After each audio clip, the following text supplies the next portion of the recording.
All right. I hope everyone had a Merry Christmas. I am back Friday live streaming with Emily Lopez, and we got a new guest on today. We got Lynn. So, morning, Lynn. Good morning, guys. So Lynn normally does the out of state investing call in school, and they're not having that today. So, I asked her if she could join us. But did you guys have a good Christmas, Emily, Lynn? Lynn, Yeah, go for yeah, it was a lot of family, a lot of food, a lot of probably too much drinking. it. But you still made it here this morning. Yes, of course. What about you, Mark? Oh, nothing much. Just as usual, kept the call going for the Thursday Pittsburgh call in school. Yeah, just kind of catch up on some family stuff. My son was with his mom, so it wasn't anything too hectic. I'm trying to think. Did he? No, no, he slept at the mom's house the night before, so I didn't have to get Elf on the Shelf one last time ready. So I'm done with that for 1 year. So that's good. Don't have to do that.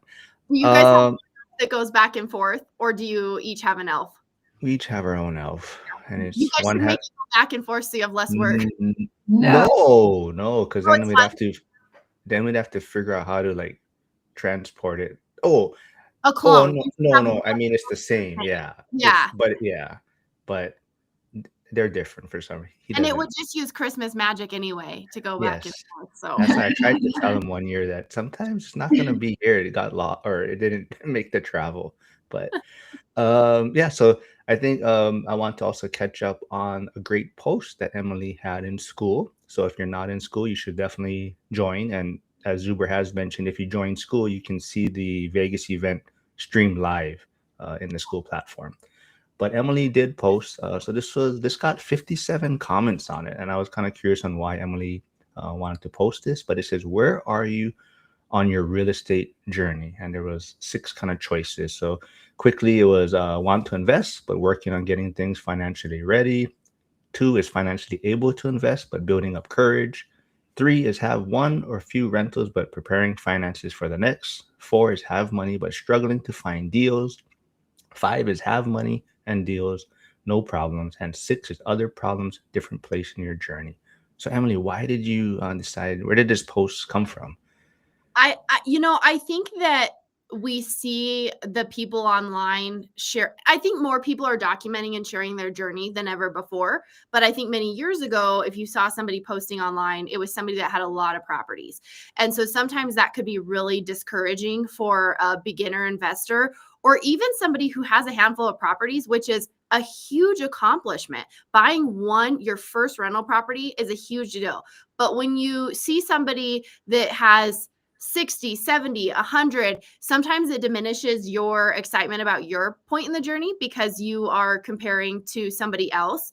And that might not even be the journey that you want. Again, going back to Dion, who wants to have less properties, he probably doesn't want to have 100 properties. He wants to have the least properties he can for the most return. But sometimes we compare to other people and it makes us feel like we're not where we want to be. And then also I kind of wanted to get an idea of what people needed for the content I'm producing for since I started the new channel that was geared at real estate. I think I always remember for me the first one, maybe not the first one was the hardest, but the next few were the hardest because figuring out financing and debt to income ratios. And I don't even know if DSCR loans existed back then, but I certainly didn't know they existed if they did.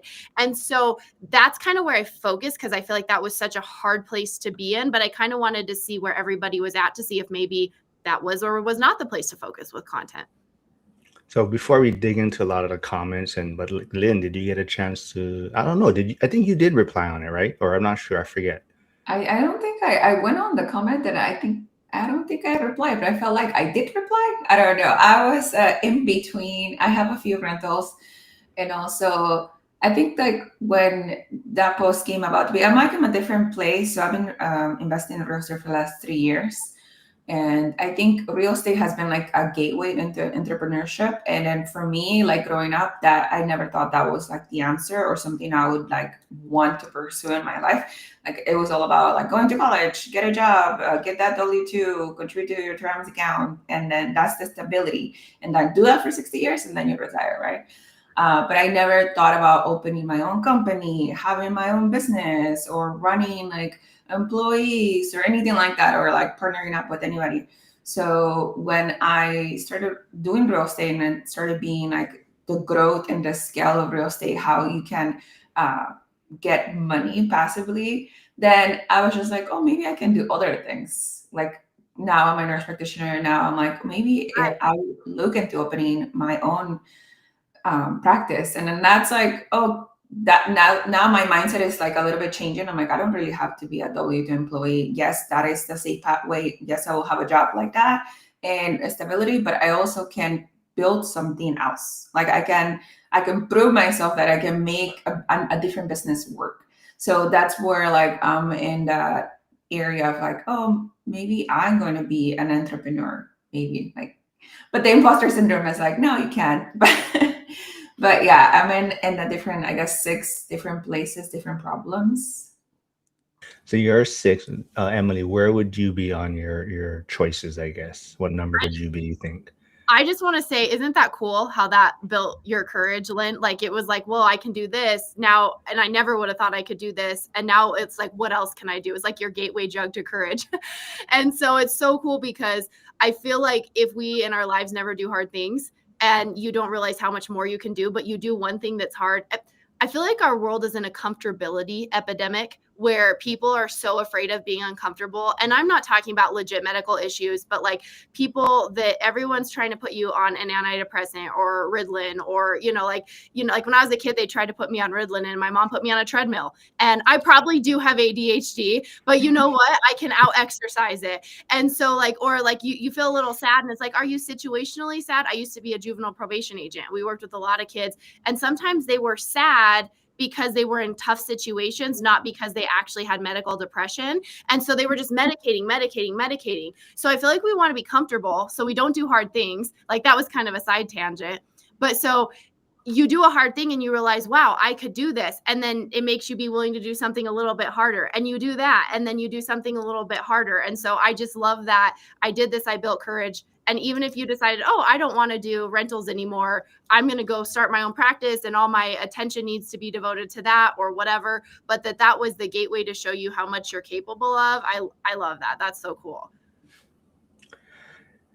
Yes. So, like I said, Emily made this post in SKOOL. There's kind of about maybe 6 areas where people are in their journey. So, I don't know. You didn't even answer. What phase are you in? You think? I don't remember without looking at it. So I feel like I am still. I want to continue to grow, but I feel like I hit a little bit of burnout on the rentals. So I've started to do a little bit of flipping because I have had such bad luck with tenants, which I don't even know if I've had bad luck or it's just the way that it is and it's the name of the game. But I self-manage. I have zero help. And so I am doing all my my management, my tenant relations. When someone breaks a lease or they trash a house, I go in and I renovate it. And I feel like I've gotten burned by like people I know or I think would be good renters. And I don't have enough to pay a manager to where I don't have, I just don't want to talk to these people. I know that sounds bad, but you rent to someone. I just have a lady that moved in and she is breaking her lease and she's going to go buy a trailer, which is good for her. And I understand that, but I'm so sick of your word not me. Like I don't get a message you 2 weeks before Christmas and be like, surprise, you have nowhere to live anymore. But you get a message me and tell me you're going to break your lease. And so just the interpersonal piece I'm burnt out on. And I do want to invest more in rentals because it makes sense. But I also think I need a break because I'm so sick of people breaking their word. And so I have done I did a flip this year. I bought one and renovated one that I'm getting close to finishing that will be a flip. And I bought another one that's going to be a flip. So I think I need a little bit of a mini break from taking on more because I'm just so annoyed by people. Like your yes means yes, your no means no, but not when you're a landlord. So I want more, but I'm kind of burnt out on the people side of it. Do you guys want to kind of cover each one and how maybe we can help someone in each phase, or kind of go over? So as I going through the comments, I think most people are in that where they're getting ready for the next deal. So they have the finances, they have a few rentals, and they're preparing they're getting ready for the next deal. So do you want me to go through specific comments, you think, or do you guys want to kind of go each one and how we can help someone? What do you guys think would be more helpful? I'm going to respond to Emily, and I could say that if I was self-managing my rentals, I would be in the exact same place that you are, because I feel like when you're talking to people, you kind of get invested, right? Even if you're trying to be like, oh, everything falls off my back, because that it doesn't really mean anything, but it impacts the way that you're living, it impacts the way that your income fluctuates. And then so you are going to get invested. And then that's why I think Mark and I were like property manager all the way. And Because the attachment, I don't even know, I don't have a picture of the faces of the people that I rent to. I know it's the names under the leases, but I don't check that, like nothing. And I think that's, for me, the hardest part, because I am such a pushover. I also think people know that. So I've even said, like, maybe I need to have somebody manage and not know I own them. Like, it's a small town, so I think that's hard. But like, if they thought I was the handyman, but not the owner or something, but like, because I'm such a pushover. So this lady calls me and she's like, oh, I have this lease, and she hasn't even been there for 6 months, and she has a year lease. And she's like, will you let me out of it? And I just word vomit, and I'm thinking, okay, for this lady, it's an opportunity to move out, buy a trailer, buy something of her own, which I don't necessarily think trailers on rented land are a good investment. That's not, whatever. But she thinks it's a good opportunity. So just because we have a lease, I feel like that's not fair for me to hold her back from something that's good for her. But for me, as somebody, just like, I keep my word, and your word means something, to even not just wait till that time is up and do it. To me, it's so frustrating. But also, when I was a property manager for somebody, if somebody called me and asked that, I would say, cool, buy your trailer in 6 months, like, you have a lease. But when it's me that gets to make the decision, and I feel bad for a human being, I always just, but I mean, we talk about Jen, property manager Jen, who's been on a bunch of these, who's amazing. There's not a property manager that I would want to use in the area. So I think, okay, well, maybe instead of buying a bunch of buy one, I should flip, save a bunch of money, and then buy like a mini apartment complex. And then it would be worth hiring a manager, like a statutory employee, and taking myself out of it. But I just know I don't think I should be the people person, because I'm a pushover, and everybody knows I'm a pushover. Mm-hmm. Are you really? I would never think of that. You seem very sweet. You seem very sweet, Emily. Yeah, I don't mean it that way. So when I think about it, and I think in my head how I would like to respond, I'm not. But what I actually do in practice, again, if it's mine versus when I used to manage for other people, is different. But I go, okay, so should I really hold somebody back from something that they think is better for their life, not thinking about how that impacts me now in the middle of December, January, trying to find a tenant for, I would never do that when I was renting somewhere. If an opportunity came up, I would have never even considered attempting to break a lease or even asking. Like, I'm just not that type of person. But I do think in our world, especially being in real estate and seeing how no one's word means anything anymore, even if it's in writing. It's just crazy. So that's kind of where my bit of burnout is. And I do think I need to get to a volume where it's worth paying somebody and not be the person they call. Yeah, I think one of the people from a SKOOL, I think Forever Landlord, concentrates his business on basically managing himself, but to his tenants, he's just the manager. He's not the owner. So he has like a landing website for the owner, and then he has like everything, like a logo. Everything comes with a logo and a seal, like to know that he's not the owner of the business, but somebody else is. He's just managing, and yeah. So to have that disconnect, I guess, like not knowing who owns this place. I think if I invested out of town, I could do that. I don't think I could do that here. I think it's too late, because I do so much social media, and I do so much, like, everybody here is going to know. I'd be like, oh, I don't own that. They'd be like, why is your name on the county record? So I think stage 2 would probably be where a lot of people were that's in school or so that's financially ready, but they're building that courage to jump in or get started. So I would say, like, so a big question that Frank had was like 4 okay deals or 1 great deal.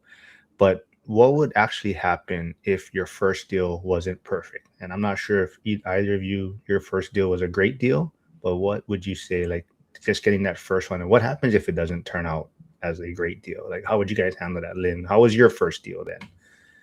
My first deal was close to perfect, which is bad because it just set me up. The expectations were so high. I bought property rental ready, and it rented the next week I got it. And I had like even 2 months without a mortgage getting, rent already.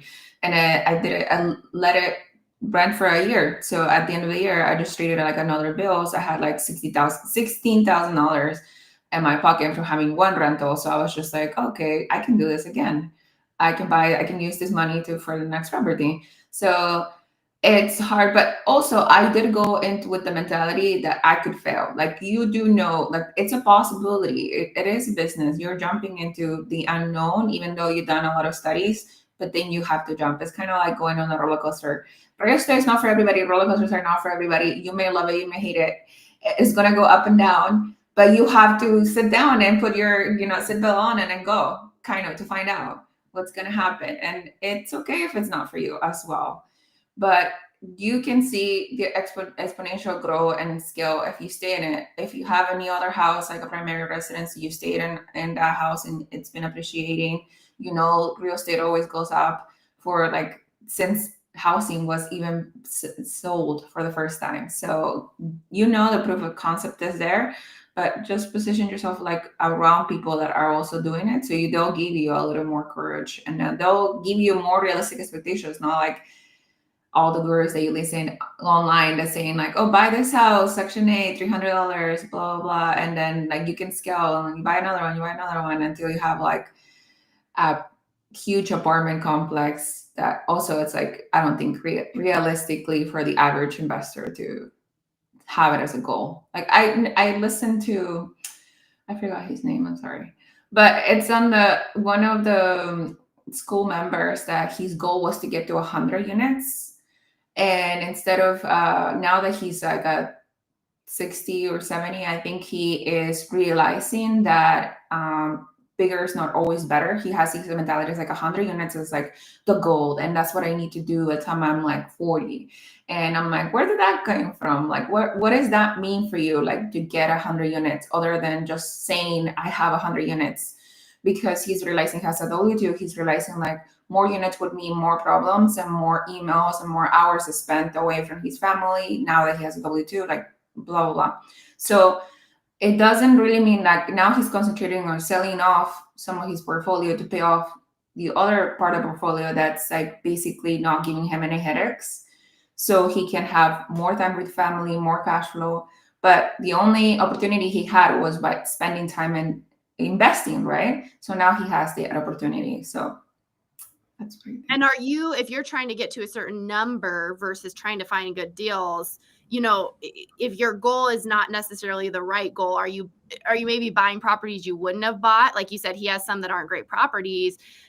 Are you so worried about getting to 100? You're like, oh, well, I got to just check a box off, but like, this is kind of a junk buy, instead of, having I have a cash flow goal, or I think it's important at why you have your goals. And I agree with you. Like, is that 100 goal just because we're seeing those people with that post that says 100 doors or whatever? Where is that coming from? That's why I think the way Gus is here in the chat, the way he explained it, for him, it's not so much the unit count, it's what it means to him, though, right? Like the hustle and the effort that he put in to get it. So for him, it's not about bragging or saying how many doors he had. It's more for him, he's proud of it, though, like the amount of work that he had to put in to get it, right? So from where he's coming from, it's a little bit different. It's not someone that's trying to sell you something like, I have this many doors and look at me, kind of thing. So that's why I think the way Gus presented it was very a unique take on it. Before we move on to, there was a message for, and I totally agree with this, and that's why like Cody Evers, he says, I need a third party manager for that reason, even if they aren't as good as you at doing it. And I think that's what a lot of people do struggle with, right? They know that they can do better, or they think that they can do better managing their own property. So it's a struggle for them to pass it on to someone else. But as Cody likes, it's about that time freedom. So he's willing to sacrifice a little bit to give it and hand it over to a third party manager.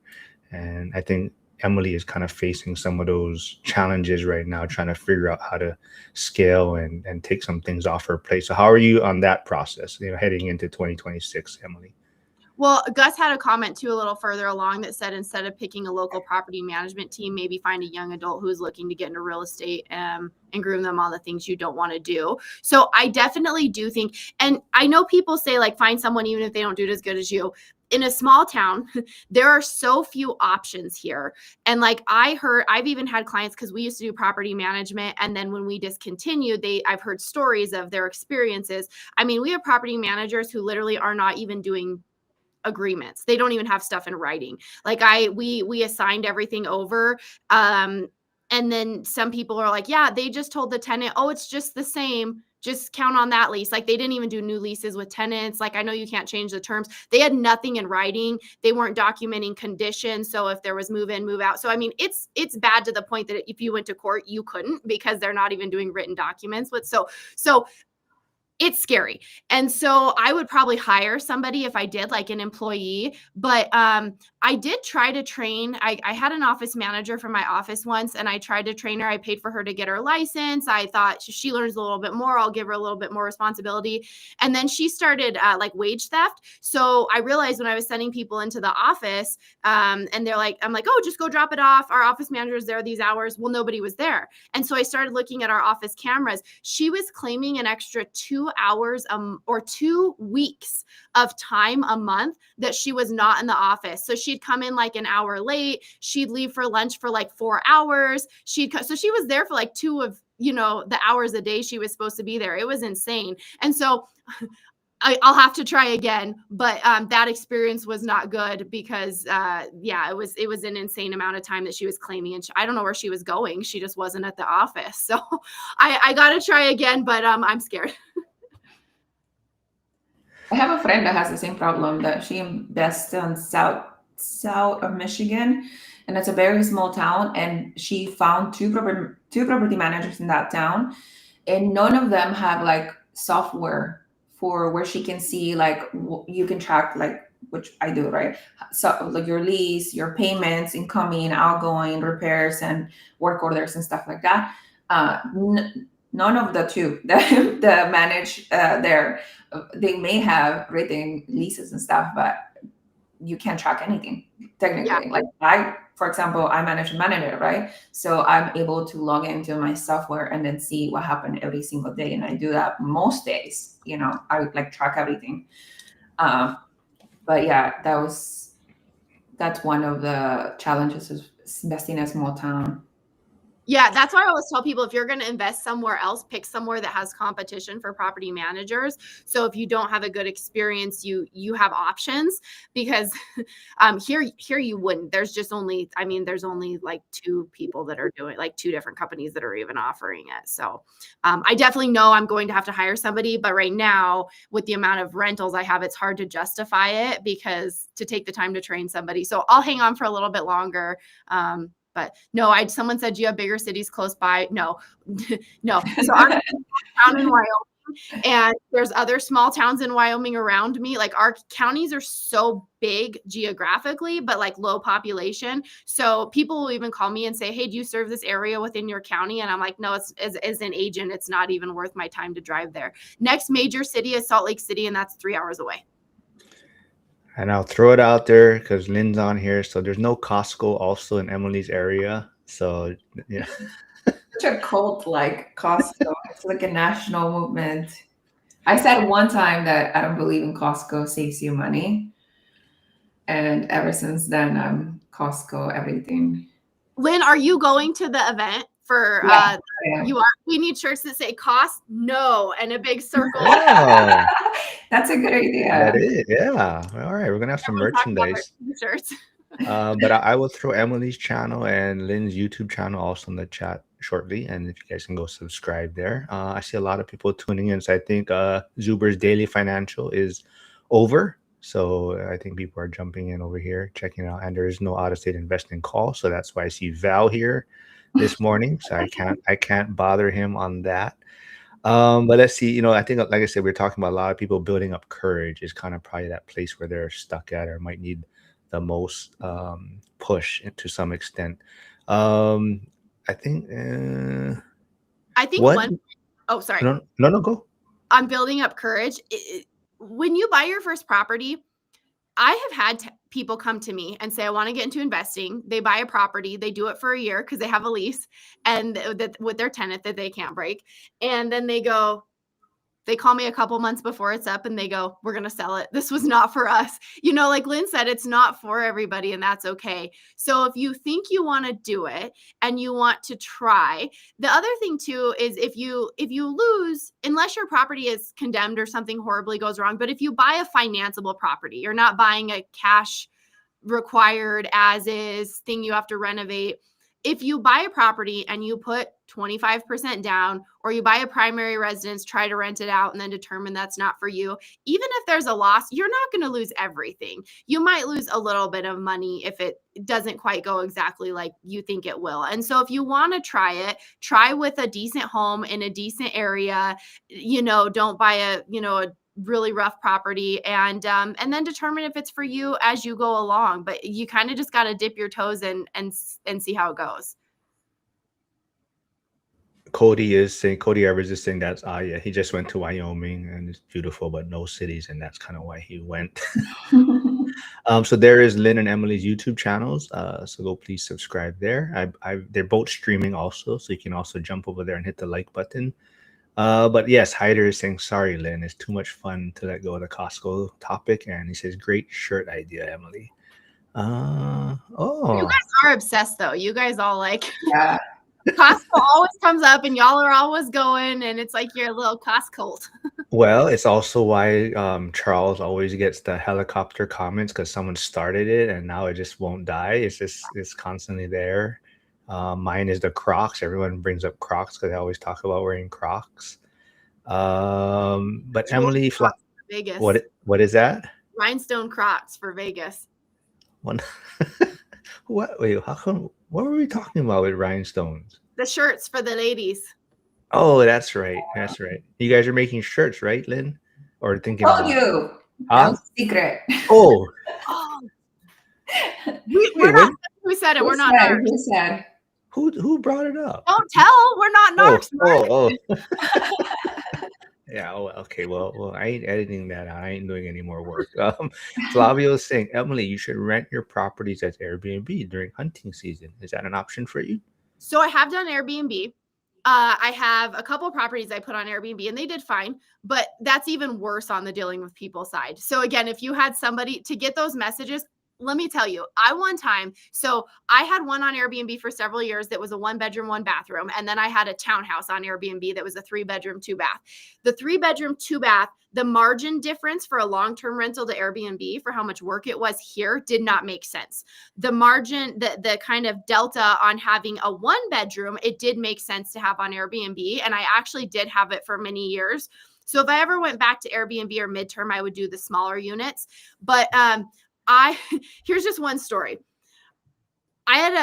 When I started, now there's a lot more here. There weren't a lot. So I had like the most decorated, stylish one for the lowest price. And it still made sense. I was really competitive. But I feel like when you're an affordable price, you get the worst, most complaining people.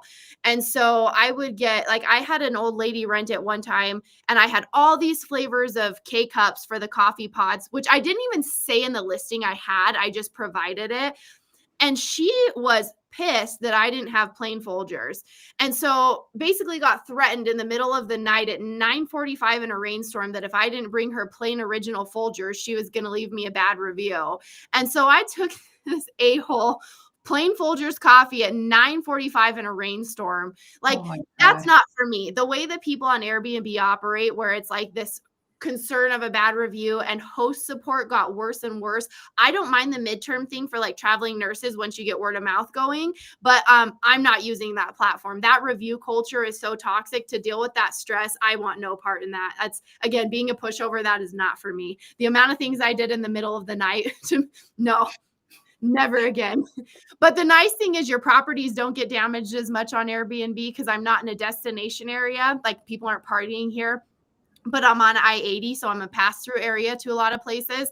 I made a little bit more money. I didn't get as much damage, but yeah, unless I had somebody dealing with those messages again, the client-facing person, for me, that's a no-go.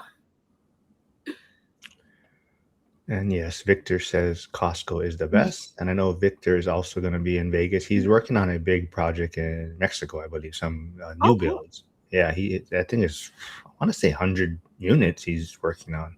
But What Let me part? incredible. What part of ask, Mexico? by Sorry. what metric is Costco the best? This makes you more money or what? Like, It what makes is them Okay. feel the metric? good. All right, we'll leave it on there though. So Costco, no, so like you're talking about, some people think they save money by going to Costco, but stage one of Emily's question was kind of you want to invest and not financially ready though. So for people that maybe aren't financially ready, do you think it's they're not financially ready, or they're just not or they're unwilling to change spending habits? Say remove Costco from their shopping or whatnot. So do you guys think it's more okay, go ahead, Lynn. What?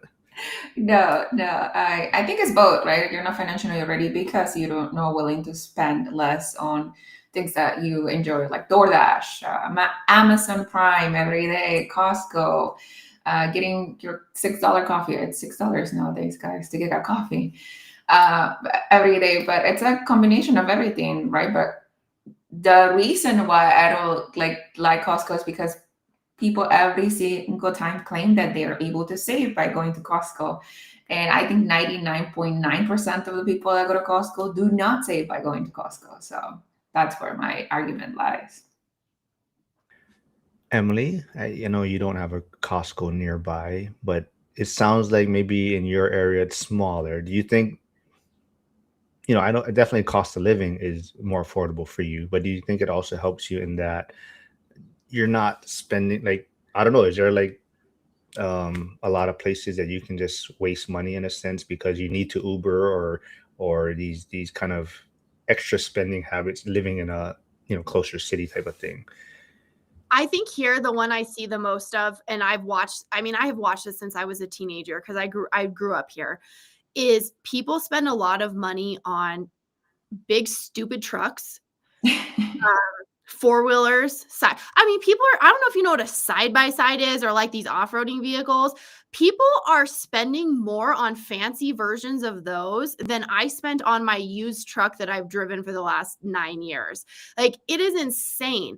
And so people are always complaining about, like, I get that times are hard. I get it. But when you're making really bad decisions, of freaking course they're hard, you know? And so when people are buying, you have a $1,200 a month truck payment, and you have a $400 a month payment on your side by side, and you have a fancy ass camper that you never even take out, but you don't have anywhere to store it. So you're paying $100 a month to store your camper or your RV. And then you're like, oh, it's so hard. I wish I could buy a home. Like, if you add up these payments on the credit you're borrowing, it's insane. And so that's what I see here. People buying big expensive stuff that they can't afford, but they can afford the payments on it. And so they just keep doing it, and they just keep doing it. And as soon as they pay off a car, they get another car and they trade it in, or they buy this camper, but they want the newest camper, or they want a fancy boat with better paint. Like, it's just crazy. That's what people buy here, that type of stuff. I just want to say good morning to Violetta tuning in from Instagram. She's here to stand up for her buddy Lynn. She does say, yes, I spent more, so I don't use Sam's Club or Costco. So quickly, who is Violetta? Tell us real quickly who that is. Oh, Violeta is my co-host on my podcast. We have a podcast. It's called Real Estate Jefas. We have an episode coming out every Thursday, and you can download us anywhere where you download a podcast, on Spotify, Apple Podcast, and we just concentrate actually in bringing more women into real estate because both of us were first generation as well. So we want to encourage people that are not in that well building journey to start, because we definitely need more representation out here. And she will be in Vegas also, right? Actually, will come. And are you guys, I forget, are you guys going to the Backstreet Boys concert? I didn't grow up here, so I don't. Oh, I don't but she subscribe. is, right? Because she's super She's big on. been. I think she already has been, but we'll see. I'm not sure if she's coming Thursday or Friday, so we have to plan. This is, yeah, Flavio says, my tenants have better cars than me. So I have something to say about this. I agree. I so when I was growing up, so not growing up, when I was in high school, I started working for a family in town that owns trailer parks, and they had a bunch of rental properties, and that's how I got into real estate. And it was during kind of the boom period, because it was that 2007, 2008, you know, all that going on before it crashed. I remember they were renting trailers like hotcakes. And what they were charging for those, it was just insane. There was so much going on. Oil and gas was doing, you know, there was so much industry doing well. And I would, in my little teenage brain, I would walk through this trailer park to go fix or do your maintenance or paint your house or whatever on turnover. And all these people are renting trailers, and they have like Mustangs and Cadillac Escalades and really expensive, you know, trucks and all these fancy cars, and they're renting. And I'm just like thinking of what the payment is on this fancy car that they are paying. And I'm like, that, especially back then, that could have been a mortgage payment. And you're renting this crazy expensive mobile home that you're not paying any equity in, you're not getting any ownership. And I mean, it was like a car dealership walking through those trailer parks. It was crazy. And so that was one of my first realizations of just watching these decisions that people make. And still to this day, my renters all have nicer vehicles than I do, or two. Like, again, some of them have multiple, and I'm like, dang, you could have bought a way nicer house than the one you're renting if you just readjusted where you're allocating and maybe their debt to income ratio. I get there's things they might need to work on, but what they're paying, because again, when they apply, I see all their like what they're making payments on, and if they're making their payments or not, they're way more than a mortgage would be on the property they're renting, let alone a property probably twice as expensive. It's but it's choices. And so again, people want to complain, and it's hard, and it's, you know, but we make decisions too. I also think there's not a lot of people talking about real estate yet. Like, our community is growing and doing all these things, but our age, like 30 and younger kind of thing, like the hot hip thing is to like be nomad, travel, move from city to city, rent everything, but never like buy real estate because it's too expensive. Everybody's like, it's out of my price range, especially if you live on like the coast, right? Like Washington, California, New York, Hawaii. They're pushing this like agenda. Majority of people, actually, even millionaires, to rent than to own. It's not like it's cheaper to rent. You don't have any maintenance. You have to deal with repairs. It's cheaper to rent, out of hand, less sacrifice from you, and then you can do all the things that you want. You can go to Disneyland every single year and then pay your memberships. You can get all the streaming services if you rent, right? Because you're saving money by like not buying as well. Until it all crashes in on you when you're 65. Violetta says, perfect elevator pitch, Lynn, talking about your guys' podcast. But she says, I think Thursday night she's going to arrive, she said. But she said, oh, yeah, talking about Costco sound and the newer phones every year, she says. Everything is on credit, and people, that's the thing, is our world, nobody wants to say no. Nobody wants delayed gratification, and you can get anything you want on credit. So people don't look at, if I'm ever going to pay this off, like your phone, you never pay your phone off. You always have a phone payment if you keep getting the newest one. And your car, you never pay your car off. You pay it off, you start another one as soon as it's paid off. Or God forbid, I see this even more, people are getting a new car and folding the debt from their old car into their, and that's why people get so upside down on car payments, because they want something newer, and then they fold that debt into the next one, and so they owe more. Like, what you're allowed to do with debt at car dealerships is crazy to me. And so we just live in this world where nobody is willing to delay what they want now for a better future. Very few people. And that's why if you're willing to do that, you can succeed. But most people don't want to do that. Violetta also says, I don't even have a car for the last 6 months. I'm at home all the time, so I don't need one. Yeah, she like moved out of California, so high cost of living, to Texas, and then she bought a plot of land, and then she put a home on the plot of land. So it's been a long journey, but she had to adjust significantly from living like that 2,000 square feet home in California, actually living in RV until like all utilities were connected into her home, and then now she's living like on acres of land. But there was a lot of sacrifice that came to actually reaching what her financial independence looks like. And you said Texas is where the home is that she built after she left the other home? Okay. Hyder is saying exactly. More people have spending problems more so than earning problems. Yet I hear so many renters arguing why it's so much better than ownership.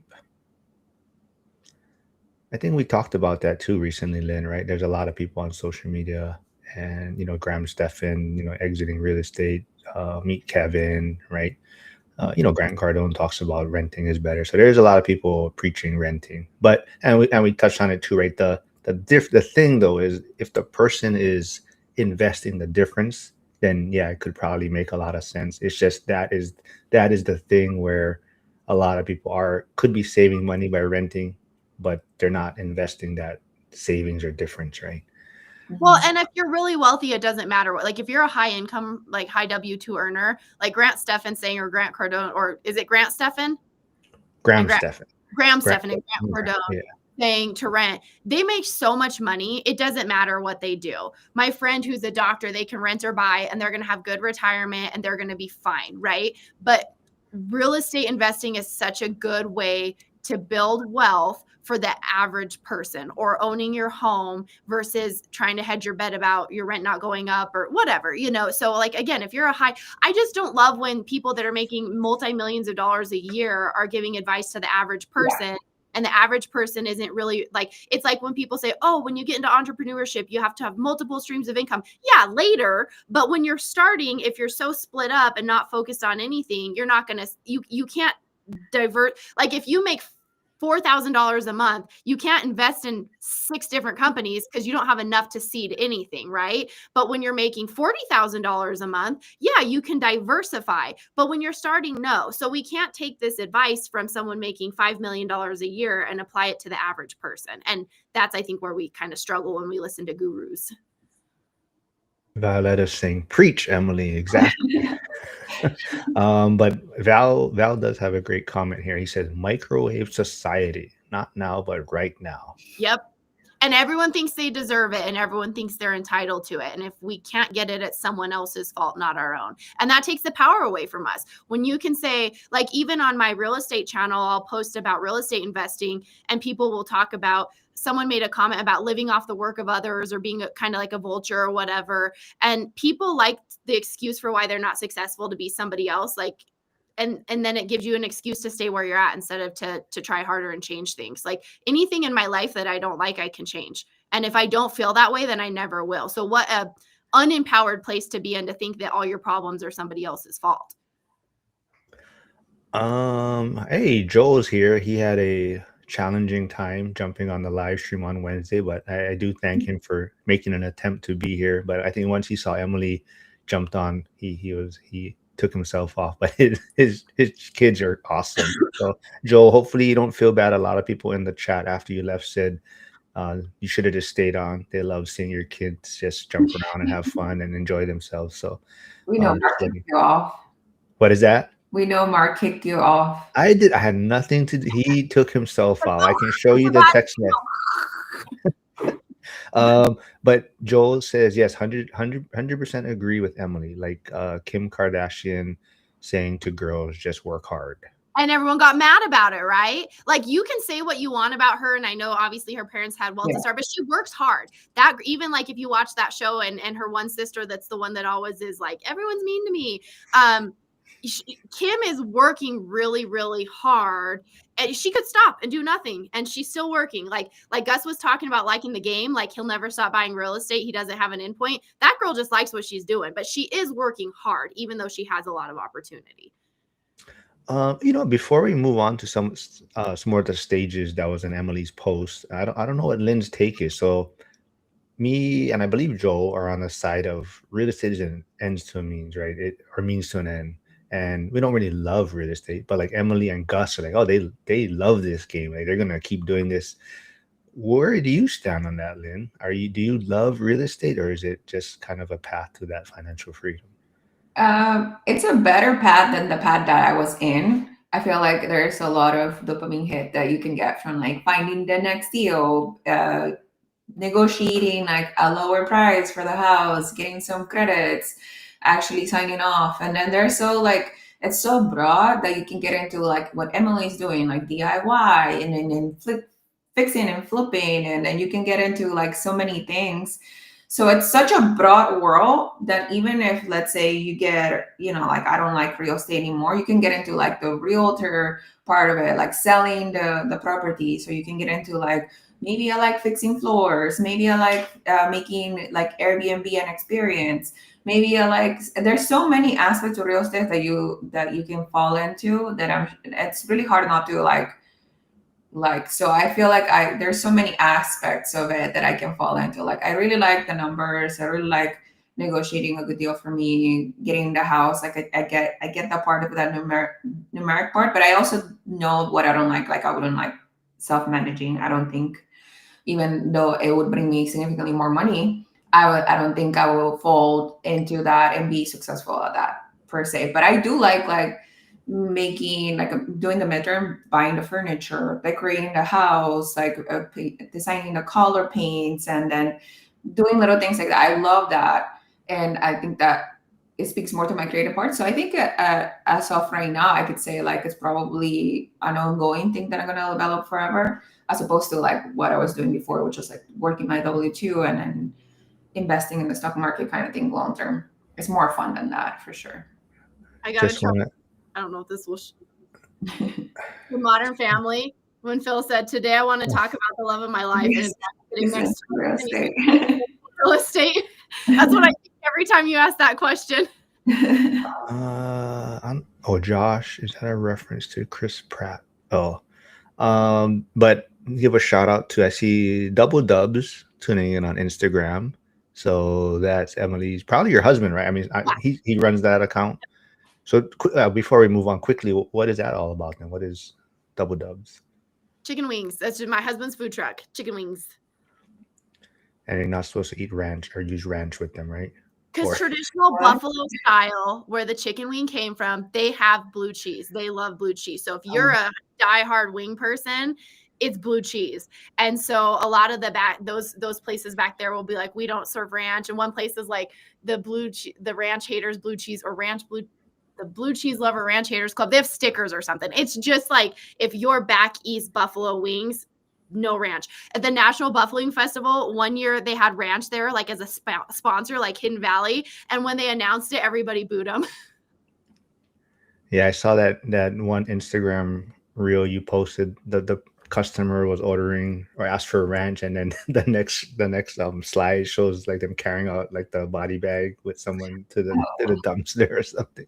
But we make blue cheese, and I do not like blue cheese anywhere else. We have an in-house secret recipe blue cheese that we make, and that stuff is good. And we always give it to people, like a crack dealer. We give them the first one free because we make it, and they're like, I don't like blue cheese, and we're like, just take this and try it. And then they're like, can I get 7? Like, people will come and buy it just to put on stuff at their houses. So yeah, blue cheeses. And we're trying to get Emily to bring some stuff for us in Vegas, but I only pack a carry-on. That's the only problem. I can't take all that liquid. Let's see, where were we at on this list though? I think let's see, finding deals, right? I think that is a struggle people are having. So Lynn, how is deal finding going for you? And if someone was struggling in that area, like, how are you maybe gonna work through that? I think open your horizons, because like I don't think deals are everywhere. I feel like I passed out on really great deals by not buying right now, but I think the more that you talk about real estate, like either your realtor or different realtors, the more you go to meetups, the more like you engage with other people, it comes by proximity more so than staying in the MLS silo. Like Dylan in Indianapolis, he like found his family broker was the one that brought the first deal, the first triplex that he bought for $250,000. That is by just talking, hey, I'm saving my money, I want to get into real estate. If you know somebody, let me know. If somebody is moving, somebody's losing their house. And that's how you find like the best deals, I feel like. But also, you can do marketing, you can do lead generation, you can drive for dollars, you can go online. There's so many outlets to like find a deal, and then you can just get on wholesalers mailing list that costs you nothing. Like that, just literally pick up the phone and be like, I'm looking for my next deal, and then find it. 95% of those things are trash, but like still gets you in the door of like talking to different people, knowing somebody's maybe moving it out, or maybe family members that like are trying to sell their property. Maybe that's a creative way of you getting at it. Before Emily answers that, someone Joe V is asking, "Do you ship the blue cheese?" He wants the blue cheese, so he's in Wisconsin. We could cold ship it. I think that I'm trying to think. The blue chip we've shipped, like we've sent stuff to some of our friends before with the sauces, which I don't have as much fear with because of the like they have vinegar and stuff. Like there's things with vinegar that help with preservation, and we cold ship it. Blue cheese, I think it would just depend on how quick it could get there, just because it's dairy and cheese and stuff, and you'd want to be a little, you want to make sure it's still cold when it got to you. Josh Burdick is saying Bob's Big Boy restaurant had the best blue cheese. I've never had blue cheese I like except for ours, so it'd be interesting to try because I would never order it anywhere. So it'd be interesting to see. So for you, Emily, I know, like you said, you are still looking in your market, possibly looking to invest out of state. So how is deal find? Are you struggling to find deals? Is that why you're looking out of state, possibly, or? I think the looking out of state was to try to remove myself because then I'd be forced to, or to invest in an area where there are managers, and I know I'm just not in that piece that I don't want to be in. But then it is hard because there are still deals here that make sense. And so I am continuing to buy here and looking in other places and kind of doing my research. But I think a really important thing when you're looking for deals is, like Lynn said, make sure people know you're looking. This hasn't happened to me, but I have friends that invest that people are just like, hey, I know you buy houses. Do you want to buy this house? And so I wish that would happen to me, and maybe someday it will, because I'm very open about that I invest in the area. So sometimes people just knowing, they'll come to you. As a realtor, it's really important that the realtors know that you're an investor and that you're looking, because especially if you're willing to do renovations or value add, or you're a cash buyer, I have a handful of people that when a deal comes on that's going to be for an investor, and maybe I just bought something, my money's not available, I'm not buying, I call these people and I open it up to them.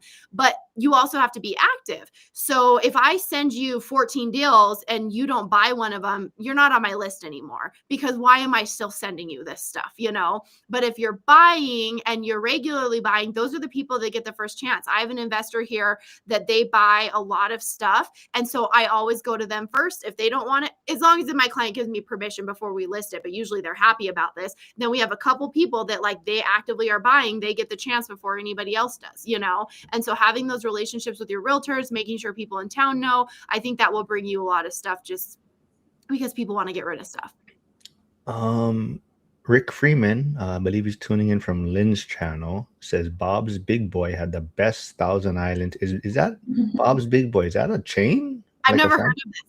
because we had one in Hawaii. I don't know if it's the same company, but there was a Bob's Big Boy, but there was a fire that happened there maybe like, she's got to be like 10 years ago, and they never opened up again after that. But it was popular, but I've never been there.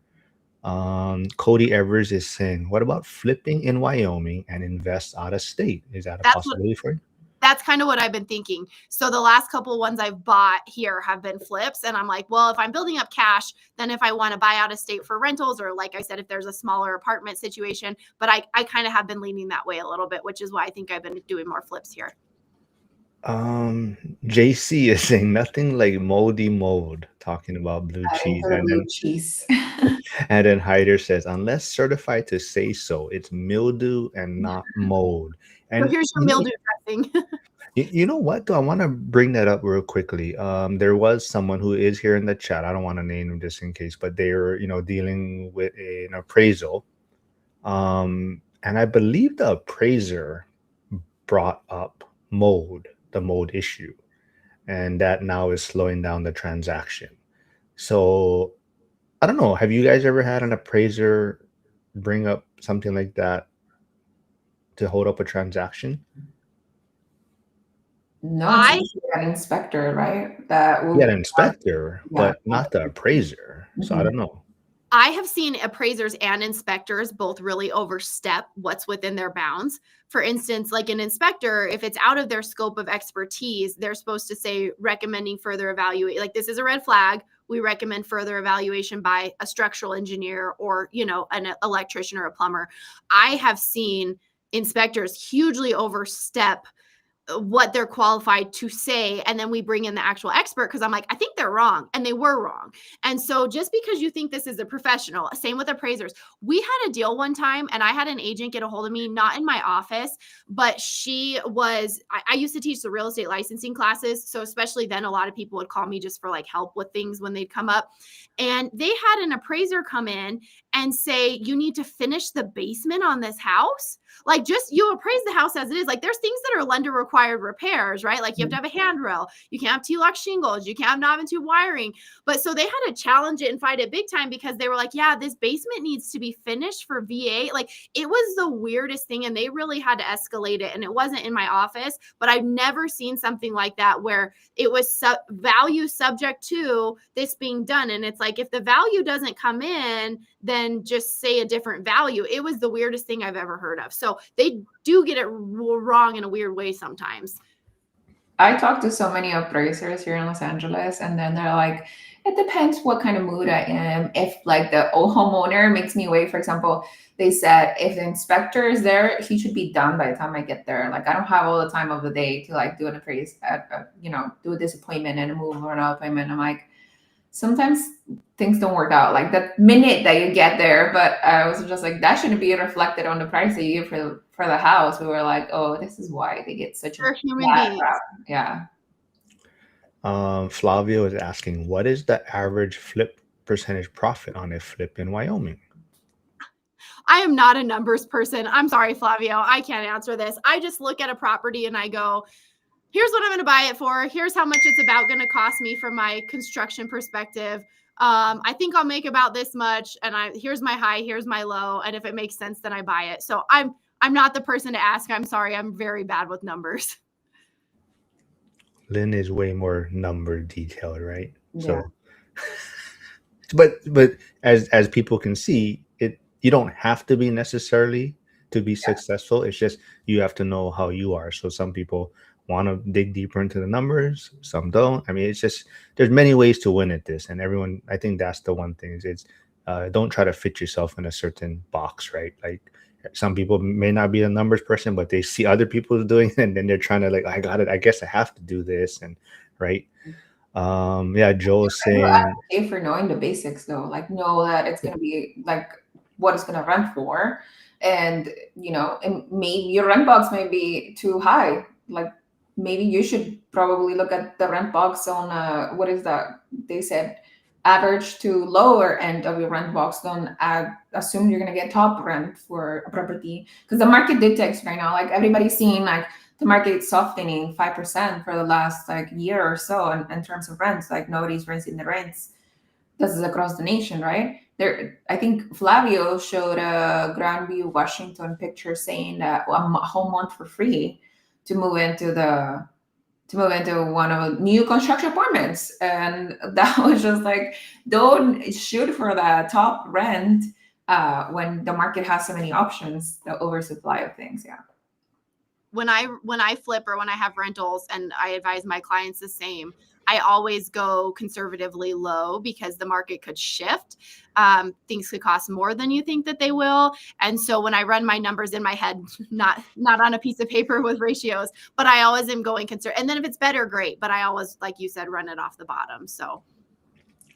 So yes, I guess Alex is saying he's the one going through this and it might blow up the deal. So Victor is saying, in my market, 30% on a flip, and it takes 1 year approximate since the moment I buy the house to the moment I sell and get the money back.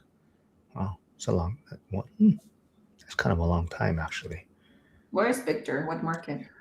I know his big project was in Mexico, I believe. I don't know if that's where all his rentals or units are. So is he building like apartments there and going to keep them, or are you building them to sell them, or do you know? Going to sell, yeah, okay. to sell. But there was, I don't want to take up too much of your guys' time, but I know part of the post that Emily had was kind of, what was number 6 again? That was where was it? Kind of like other problems, different place in your journey, and Lynn has touched on it a few times on maybe some calls and some live streams, but she's kind of in possibly chill mode for 2026. But Flavio is saying she will buy in 2026. So you want Maybe to one touch on flip. that? Yeah, maybe one flip. Where we're talking about with student loans. I have student loans, not that much, but my boyfriend has significantly more student loans, like about $80,000. So we're trying to see if flipping, if I can translate the skills that I learned for the last 3 years and out of state here in Los Angeles and buy a live and flip. Oh, Mexicali, Baja California. Nice. In LA and see if we can find a deal here and then flip it and get some kind of a quick cash, I guess, 1 year. We'll live in it 1 year and see if we can pay his student loans with that as well. My boyfriend, like your husband, has no interest in real estate, but he is more agreeable to do something here where we're going to live in it. Yeah. So Sure. Jim is before Emily touches on it too. Jim is calling you out, Lynn. He says, "So no out of state investing call today, but Lynn shows up here." So that's why I invited her, Jim, because she did post in school that the next 2 weeks, I believe, right? Or no, No, just just this this week. just this week. There's no out of state investing call, so I invited her on since I knew she didn't have another obligation. But Emily, what about you? Is 2026 gonna be like a chill possible year like Lynn was been talking about, or are you gonna go full steam? Like Zuber, I caught the beginning of his weekly wrap up this morning, and he says there's a big 2026 is kind of like wide range of outcomes, right? There's a lot of people talking about maybe deflation, recession. But then there's also talking about GDP being in double digits.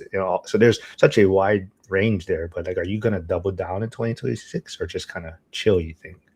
I think if there's deals, that makes sense. So I have one renovation that I'm finishing up that I will sell unless the market drastically goes down. But I think it dipped a little bit. I think it will pick up in the new year in my market, at least just because it's the new year. I think things pick up a little bit around tax season because people get their tax returns. They have a little bit of extra money to play, especially with rentals. But so I have one I'm hoping to finish in the next couple of months and get on the market. Hopefully it will sell, in a couple weeks. Our average days on market is 60 to 70, but I think with renovated homes, they'll be quicker. So hopefully to sell that. I just bought one a couple days ago that we're going to start a renovation on. So I would love to be done with that at some point in the year. And if things pop up that are buy and hold, even though I don't want to manage them in my area, if the numbers make sense, I will. Or if after I sell the one I'm almost done with, another investment to flip came up, I would. I think in my market, we're seeing longer days on the market. And so I think maybe sellers are realizing these prices are not realistic for the condition of the properties. So I think there's going to be more deals to be had this year unless something really shifts. And so these are the times, I think in the times where things go down, that's where I was born on the struggle bus. I feel like when times are easy, I don't do as much. And when things are hard, that's really when I make growth. So that's kind of my intention. If the market stays down this year, I'm going to try to do, a handful of things, but if sellers are realistic. It's funny how that works out because I started investing in 2020, the end of 2022, and that's exactly when everything flipped. Like interest showed up the sky, and then people were not buying, people were moving out of real estate, and instead of like 2020, 2021, when everything was like interest were on the floor, people were like flying off the handle for houses, and it's been hard for the last 3 years. And now, like, okay, now I need to slow down, but it's going to be like the best market conditions for buying. Yeah, I think when it's harder, that's really the time to shine, and you can do a lot more when there's not a million people in the market. So not that I want people to be struggling and having a hard time with their homes, but as an investor, that's a good time to take some steps. So Victor says, I build to sell and have a couple of rentals. I'm 2 hours from San Diego. Mhm. And Jim, so we did, like I said, we did have the Thursday accountability call, the Pittsburgh accountability call still yet. And Jim and Emily were there, but Emily was working while she was on the call. And Jim is just saying, I give Emily props doing flooring install on Christmas. I got a bit of office work done, but no field work. And if you want to see some of the work Emily got done, you just put out a short, right? For YouTube, Instagram, on, or Oh, is that, yeah. So go check it out there. And Flavio saying, Lynn, Hammond will be great to do a flip. It's getting a desirable area. Yeah, Hammond is great. Um, I'm not in so much tune with Hammond because I only looked at it at 2022 when I bought the first house there. But my problem with him and is the property taxes skyrocket. But I guess if you flip it, it doesn't really affect your property taxes. But when you rent out, it's 2.5% of assessed value for property taxes if you choose to like buy and hold there. So that is my setback there. So like if you buy anything there, you break even, like you don't cash flow. So of course if flipping maybe, but we'll see. I think Jim was just talking about that on the call yesterday too. Is he's not sure if maybe starting to do more flips instead of remodels is going to be part of his business strategy, from the amount of money he can make from doing them and how much time it may take. But he is saying, I'm not sure if he wants maybe on a live stream or on one of the calls, or. But Jim is saying, Emily, can you run the numbers on an average flip for you one day, maybe? Yeah, I can try. Again, I'm not not a great record keeper. So I do feel like sometimes I never want to give a number and just it to be wrong or unrealistic, because I do have so many projects on my rentals. Like this year I had, like 3 renovations of rentals plus a flip plus I sold one. And so I try to keep my receipts separate for the right properties, but sometimes I go, "Oh, that might have been for this one." So I can definitely try, but I am just not good at that. I am very disorganized. And so maybe this one I just bought because I haven't done anything with it, I will try to actually track through the process. So when it's done, I can give an accurate, I just never want to mislead like unintentionally, So, but I can try to track it on this next one. Do you do flips for other people or just for yourself? Just myself. I Oh, mean, okay. not that I wouldn't, but I haven't. I'm a licensed general contractor, so I could. But I've just only done my own. Mhm. That's why I don't have to have my my Yeah, numbers you have to straight. have your Like systems it's there. not, but yeah, so I'm not a great numbers person. All right, let's maybe wrap it up a little bit with let's see. Ooh, okay. Of those kind of 2026, maybe stop your Costco membership. what is that? We wrap it up with 2026. You should stop your Costco membership if you're ready to save No. money. Uh, No. well, yeah. Which stage are people most embarrassed maybe to admit they're in? Lynn, I'll put you on the spot first. Probably, I don't know. I think there shouldn't be any embarrassment to any of these stages if you're like thinking about doing real estate.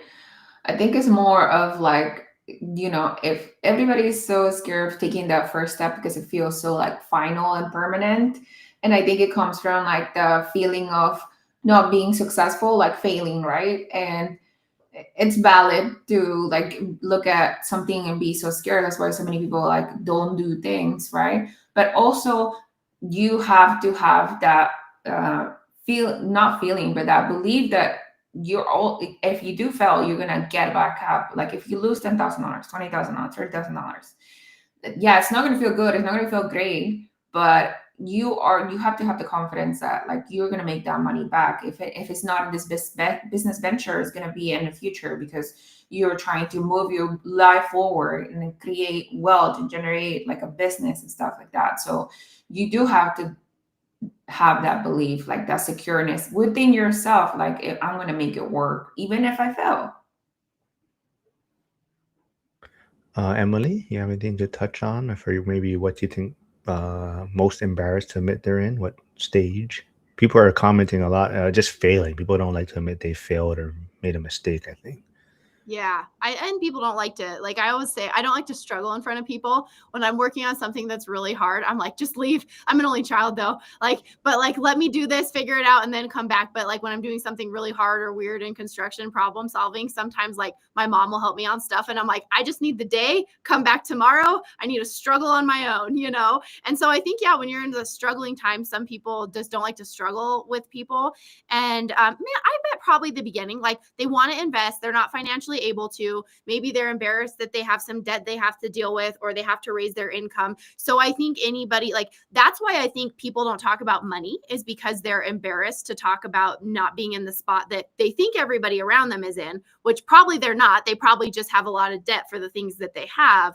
But I think I just wish more people would be open about talking about the honest truth of money, because we would be able to help each other more. But I think there's just shame around money in general. Some people will not, cannot, do not talk about it. I think Hyder and Jim make a great point. So Hyder says, I'm embarrassed if I make the same mistake twice. Ah, And Jim is saying, yes, I make mistakes all the time. The embarrassing thing is not learning from them. Yep. And Gus is saying, to me, it seems like the ones who are saying they're being stable, because once they hear people are actively buying, they feel like they're being one up. So they always say it's about buying right or cutting down on buying. Trying to ram it. Yeah. So I think maybe what he's saying is, if somebody's saying they're focusing on stability and then they see somebody around them buying more property, maybe they don't want to buy more property, but they feel like, well, maybe I should look like I'm buying more. And so they're like saying, oh, I'm focusing on stability. But it's different for everybody, because different people have different risk tolerances. Lynn, you have a good job, and so you might be able to take on a little bit more risk because you have a good W-2, whereas somebody that didn't, they maybe shouldn't take on as much risk. And so I think it's just everybody's journey is different. And so sometimes you see someone on a different journey than you can't compare yourself to somebody that has a different goal, or is their journey's kind of on a different ladder than yours is. Mhm. I think Gus says 100%. So I think you got what he was saying, Emily. Joel is having a prediction. I have a prediction. 2026 will see 5% rates for primary residents.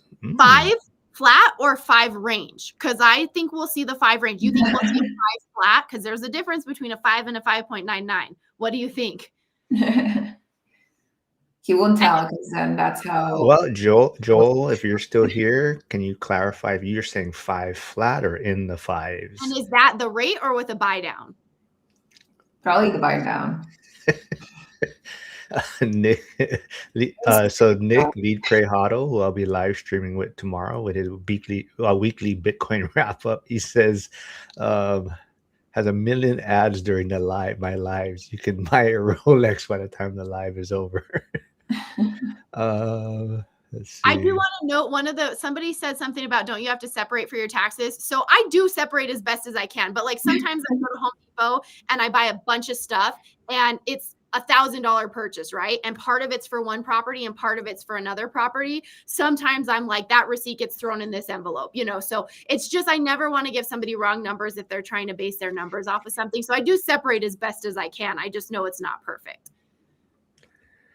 Well, I don't know if Joel's is still here, so he hasn't said anything. But man, what do you think would happen if we did? Oh, he said 5. I said what I said, 5. Wow. No, So I'm messing. buy down is 4 and some change. What would you guys do then? Well, let's say primary is 5, and let's say DSCR gets to then what? 5.5. Yeah, 5.5. What would be your next move, Lynn? Would you still be chilling? At 5, I will refi all my properties, because when I started, my lowest interest was 6.1 and I have as high as 7.8. So that would be a good deal for me. I could refi and maybe get like a few $1,000s for each property by refining. I would probably maybe do a little bit more burring than flipping, because then you can pull money out. It might make a little more, like that might put you on the line where it makes a little more sense to do a burr than a flip. I would start considering that a little bit more again, maybe. Jim is saying that's why I'm working on right now bookkeeping for rehabs and customer remodels. All right. You guys, what would you do, Marc, at 5%? Honestly, it doesn't impact me too much from what I have. I mean, maybe the ones I recently bought, and I guess it could kind of work out, because when I was first buying with the DSCR at that time, I had prepayment penalties on the Pennsylvania loans, the DSCRs, but now you cannot have prepayment penalties on the DSCRs. So the ones I recently bought, I could refinance without penalties. So, yeah, I'd probably look into it. It probably would. I think what the last one I got was at 7.1. The other one is like 6.6. So yeah, I would probably maybe look to refi those. Did So it that could. law just change in the time that you started investing to that point with the prepayment penalty for the state? I don't know if it changed or maybe they just started enforcing it more. I mean, it was never mentioned when I first started doing it, and just recently, yeah, it started popping up more where the lender's like, "Oh yeah, we cannot. Your rate's going to have to be a little bit higher." Um, but then it also depends on what the loan amount is. It's kind of like a gray area. And Yasik is. Oh, here we go, Emily. So maybe someone could. Someone explain what is 6.7? What does that mean? It doesn't mean anything. It It started with like Alpha, the new generation of like, well, Yeah, it's them making a decision. It's like six, so it's like 7. Yeah. maybe like Yeah, exactly. It has no real it's meaning. so mean dumb. it is. Flavio is saying he has 4 properties and 8%. Wow. Doesn't Flavio have like a private money lender that does 30-year mortgages? I I think. don't know. Flavio is like a ninja. He's like a sleeper. Right? People he a lot of people don't realize how much stuff he's working on. Yeah, he's a secret keeper. He is. Flavio, are those are they financeable now? Like, have you stabilized them where you could refinance down if the rates were better? Yes, exactly. Yasik said, yeah, means everything and nothing at the same time. Oh, Flavio says he does have I think the private lender you're talking Yeah. about. Let's see. If you guys have time, I did want to, since you guys are talking about like running numbers, even the bookkeeping, there was something on X. Hold on, let me bring it up. Now that you know Um, how to screen share. oh, I'm not gonna. No, I'm not gonna screen. I don't want to see everyone the comment talking shit about people. Hold on, real fast. But there was. Oh shit! It didn't save on this. I guess it doesn't. Hold on, let me bring it up on my phone. Then it was something about there's two type of people in the world. Those that just go by a handshake, and those that go through their $6 receipt to make sure it's accurate. Um, Hold on.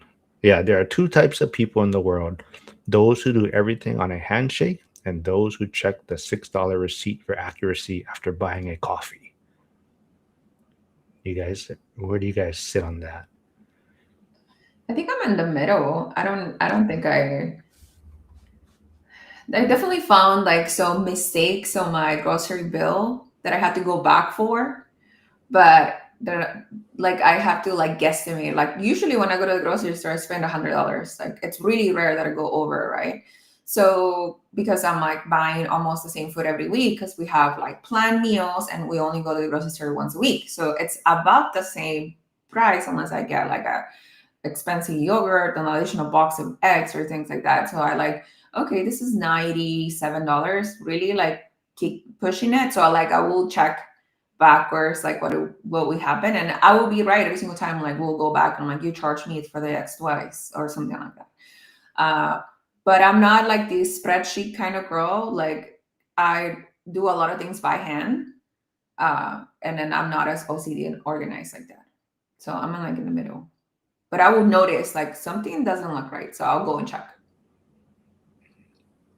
You, Emily? See, I think it's really if it's $6 receipt is it tells you a lot if someone goes through that, and checks it. But now it depends if it's like a $20,000 bill, right? So I think but so if it's a handshake and I don't ever look at like my coffee receipt or anything. I don't know if I'm different or what, but I don't know how. Like I would assume, based on what Emily has said, she probably doesn't give a shit about a $6 coffee receipt. I don't know. I think there's like a deeper meaning to this, because I'm thinking also it's like, what's your, like the handshake thing, what does your word mean? Like I'm on a bunch of realtor Facebook pages, and I've heard realtors say things like, because like real estate, if you send somebody a client, you can get a referral for sending them that client. And I've seen agents be like, well, they sent me a referral, but they never followed up with the referral agreement, so I shouldn't have to pay them. Like for me, my handshake means everything. I had an agent send me a referral. So basically she sent me a client, and it ended up being somebody I knew, but I had already signed the document. So someone that would have listed their house with me anyway, I was like, whatever, I signed it, and they didn't end up selling a house for like 4 years, and they had like an 18-month thing or whatever. 4 years later, I sent this lady a 25% check because I had set, like your word means something. And if your word means nothing, you have nothing. So that is so important to me. And so for me, you could shake my hand and I will always honor it, but I don't trust anybody else. And so like contractors, if I have a text message, I don't care how formal it is. I just want something in writing. And I feel like a lot of that is sometimes verbally people miscommunicate. They don't say exactly what they mean, and that leads to frustration. So I think really clarifying with people and making sure everybody is on the same page is super important. So I really like hyper communicate with people. But as far as like the grocery bill, I can't tell you how many times I get charged for stuff I didn't buy or extra charge, and I get annoyed. And then my husband is like, is that really, like, even if you went back and got your money back, it's not worth your time to drive back over there. Or you buy something and it's rotten. There's one grocery store that's famous for selling rotten stuff here. And it's like, yeah, it's annoying, but you know what? It's not worth my time to go deal with this situation. So Yep, totally agree. I feel like I'm on vacation. It's like I forget about that. Like I don't check bills and I don't get receipts. But Do if I'm you here, guys go through all your credit card statements? oh, I Like go over my credit card check every statement receipt? every day, and I paid in full every Friday. I don't go through ours. Every once in a while I do if charges look weird or something Yeah. like that. But no, I did when we were in stage 1, when we were trying to pay down student loans, get our debt to income ratios right. Like I fixated on money because it was just my way to like be in that world and paying attention to things. But I don't now. No. That's a great point. I guess where you're at in the journey, right? But I guess Joel is trying to say just pricing. Put something now to give an example. So he did put a few things. He did put FHA 5.25% cost, 1.75 points permanent buy down. Conventional 5.5 with 2 points. Yeah. All right. So reach out to Joel if you want to know what rates are. Let's see. Yeah. Hey, Ike is here tuning in. But yeah, this was a great episode. I'm glad you guys didn't do the out of state investing today, Lynn, so you could join us. Me and Emily are always battling with viewership with you folks on Fridays. But I think a lot of people had fun on this one.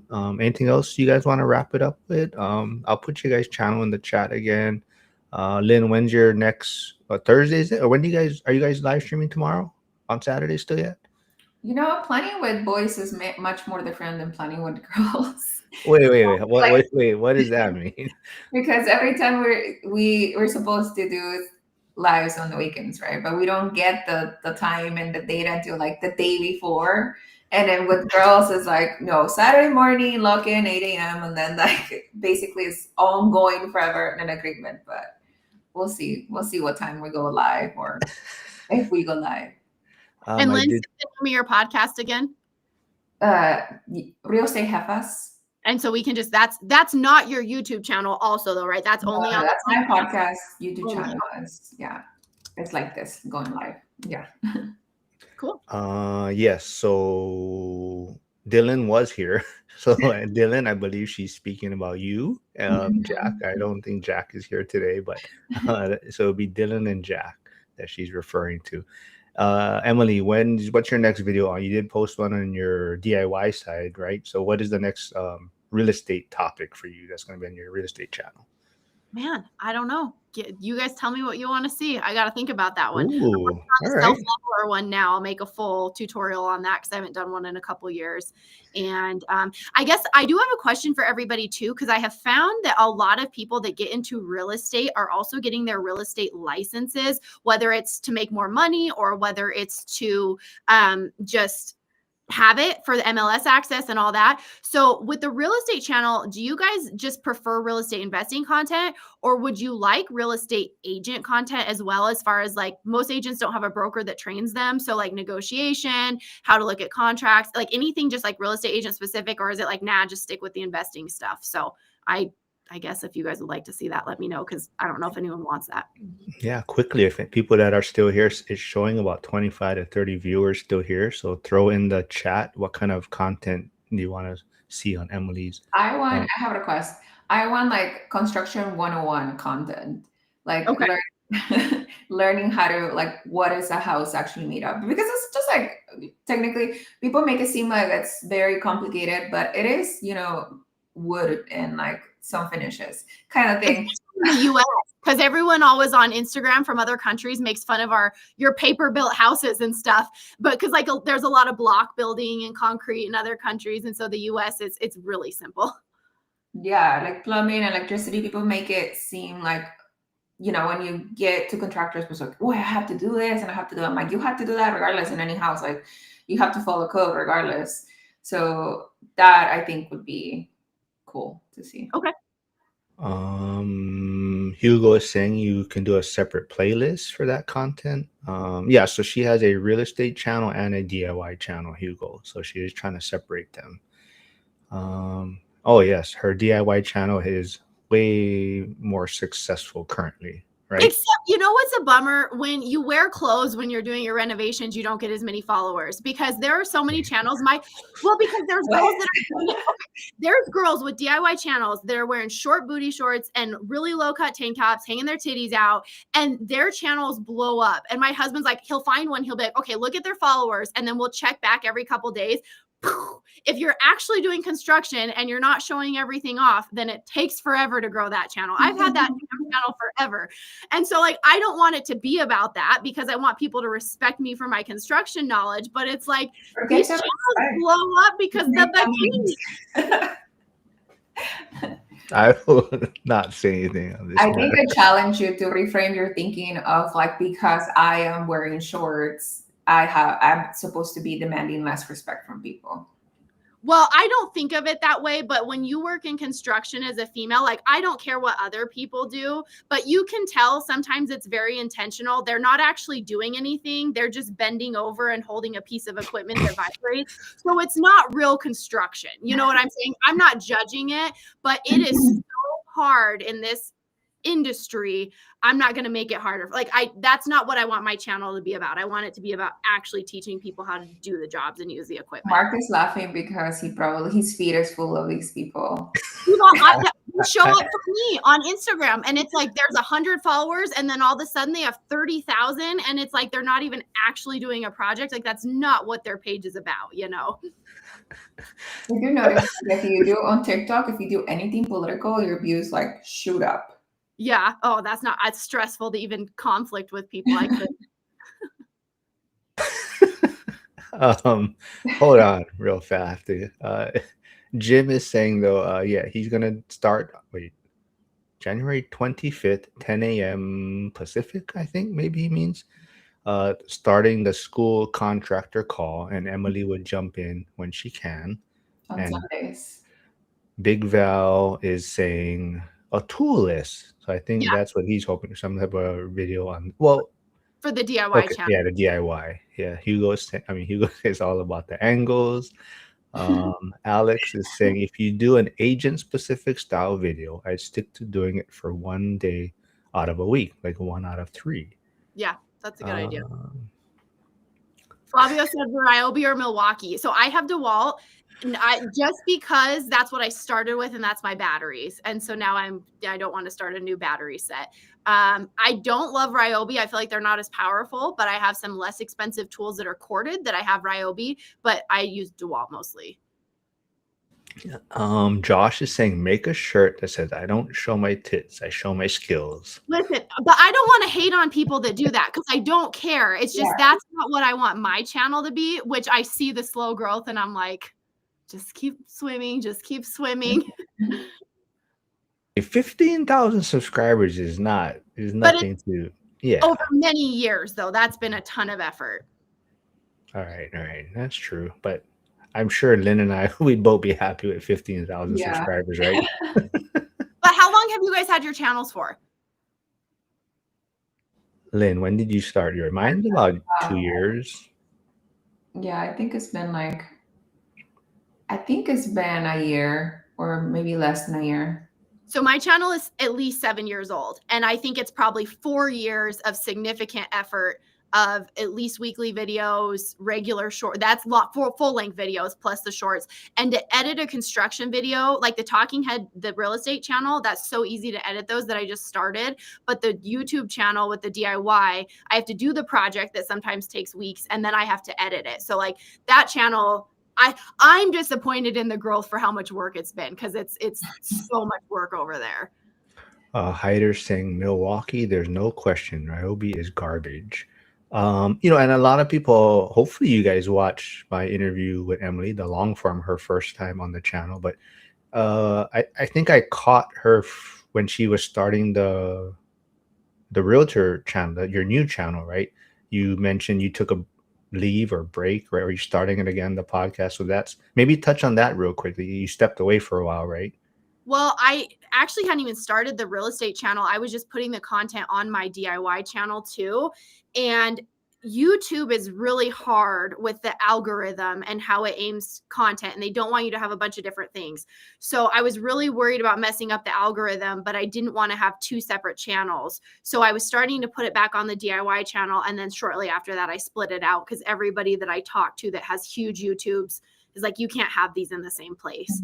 And so it was around that time I just had, but it sucks when you do have a decent sized channel. Like when we started, I couldn't even stream because I didn't have enough subscribers to do a live stream. So it's hard to start over when you kind of have all these features and functions you can use, and then you can't use them again. Contractor call is going to be in. I don't know if Frank's going to be on there. I think he is, but Flavio is saying Frank is a fan of Ryobi tools.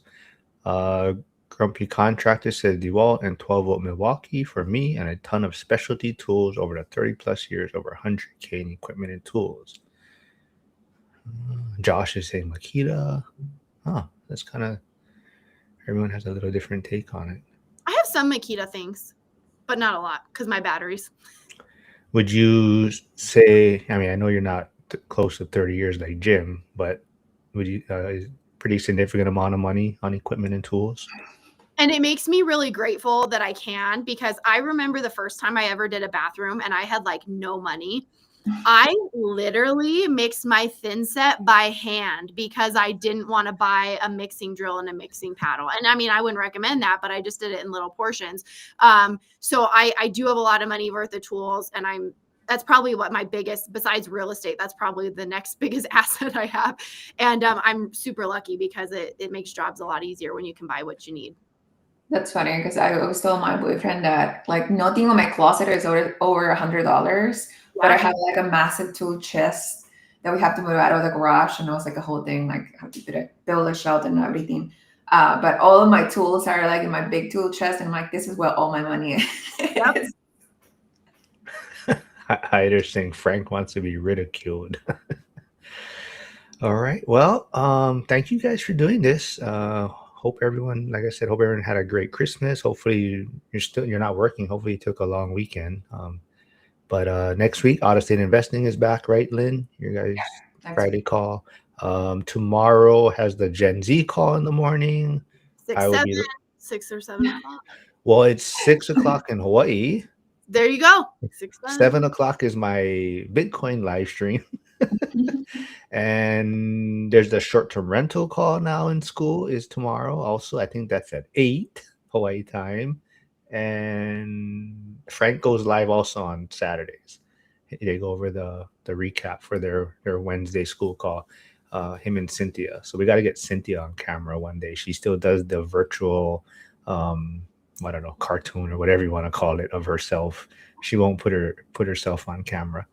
But yeah, everyone, thanks for tuning in. Hopefully you had a fun Christmas with family and whatnot. And we'll be back tomorrow, and we'll be back next week with Emily on Friday. So thanks, everyone.